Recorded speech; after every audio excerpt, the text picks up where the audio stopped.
Afternoon. Welcome to the AIM virtual conference, and you're very welcome to join us for the real-world analytics session. We are going to be looking at maximizing your patient potential. Now, as ever, we're going to be showing you real data from across the industry, across the UK, and we're going to be talking a bit about how data analytics and data analytics methodologies can be used to drive your business in the right direction. I'm joined, of course, by Adele, who is our Chief Customer Officer. Good afternoon, Adele. Hi, Paul. Hi, everyone. Hello. And I don't think Adele really needs any more introduction from me, so I will pass across to her. I will just say in conclusion, if you, of course, are interested in any of the information that you've seen here today and you'd like more detail from us, or indeed you'd like to talk to us about how you could get real-world analytics within your pharmacy group, please do get in touch with us. We'll put all the contact details up at the end of this presentation, and I'll now pass across to Adele. Great. Thanks, Paul. Okay, so basically what I wanted to have a look at today was a bit kind of around the patients.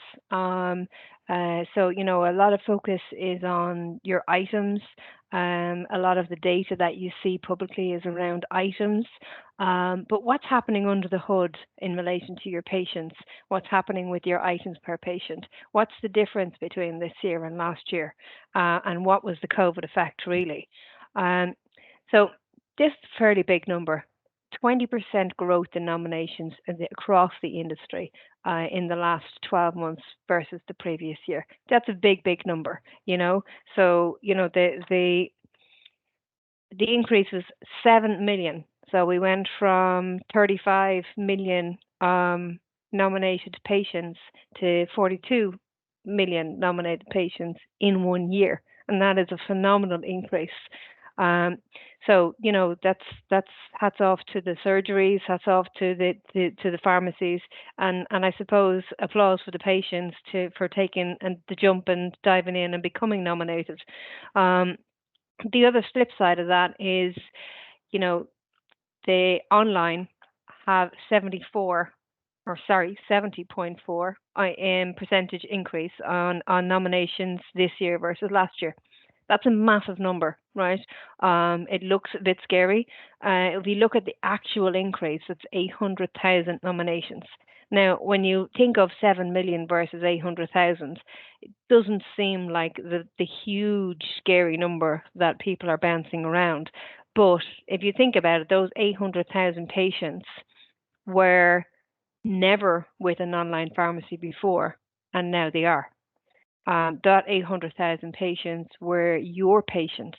So the increase of 7 million patients in the nominations, they were your patients beforehand, or, they were a community pharmacy patients. They just went from being a manual to electronic. But the 800,000 of movement onto online is a big number for an online pharmacy to move to. I suppose the idea of looking at the online is just to put a bit of perspective into where the industry is moving. There was a lot of talk today about hub and spoke.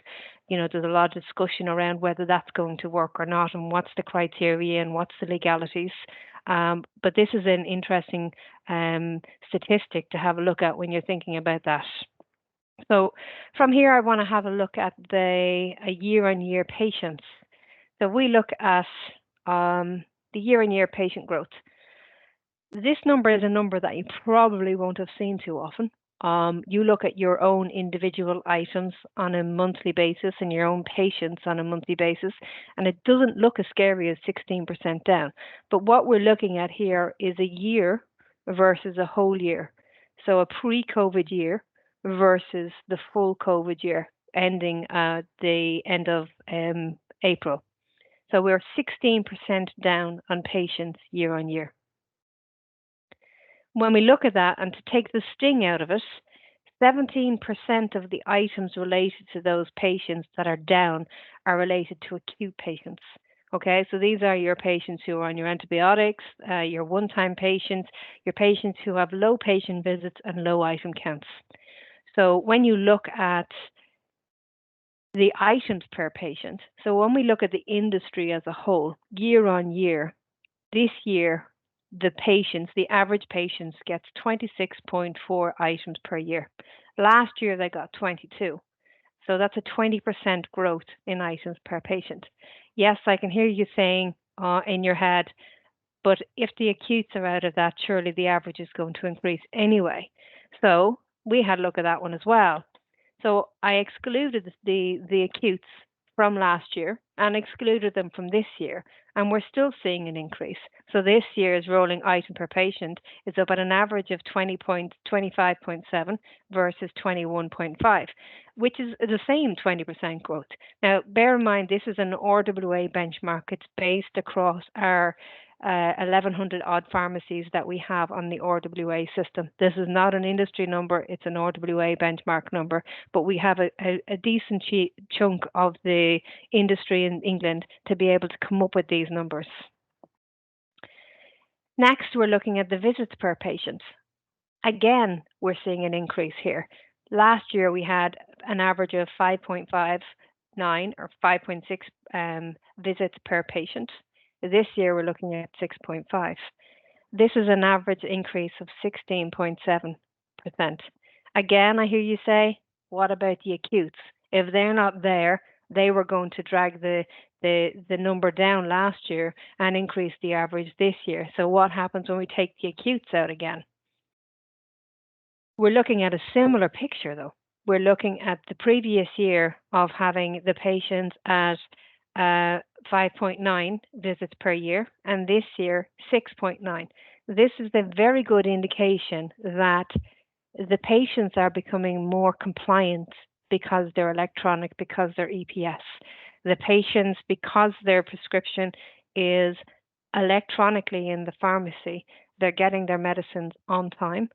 The increase in deliveries is a huge factor on this because patients get their deliveries delivered to them. So their prescription arrives electronically and their delivery arrives at their door.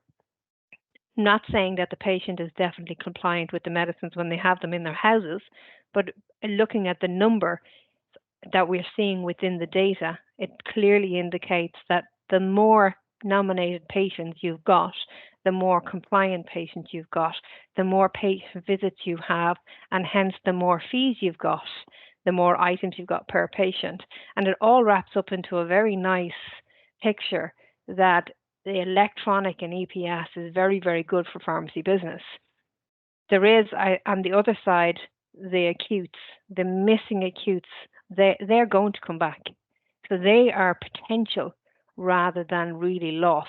They're the people who didn't get sick last year because they weren't out, or they were all wearing masks, or they were all washing their hands more. But as, the country opens up, these people are going to get sick, and we're going to see those people coming back in. Stay on your game. Keep nominating patients as they come through the door. You've still got a lot of patients out there who haven't been back in a year. Get them as they come in the door.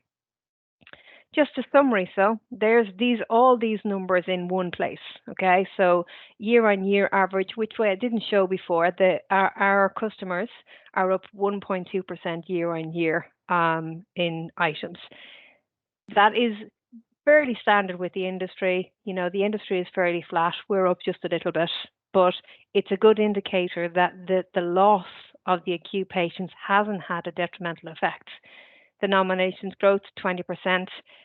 The average nomination percentage is now around between 94 and 96%. So there's only a small window of opportunity there to get the rest of the patients across the line. So make sure it's your pharmacy that's getting them in.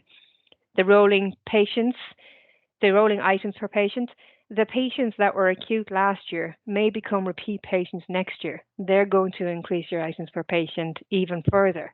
The visits, as long as we continue to consider hub and spoke, as long as we consider delivery, and as long as the patient's EPS, we're going to get an increase in the average patient visits. Now, this will plateau eventually because, everybody will be getting delivery or everybody will be EPS.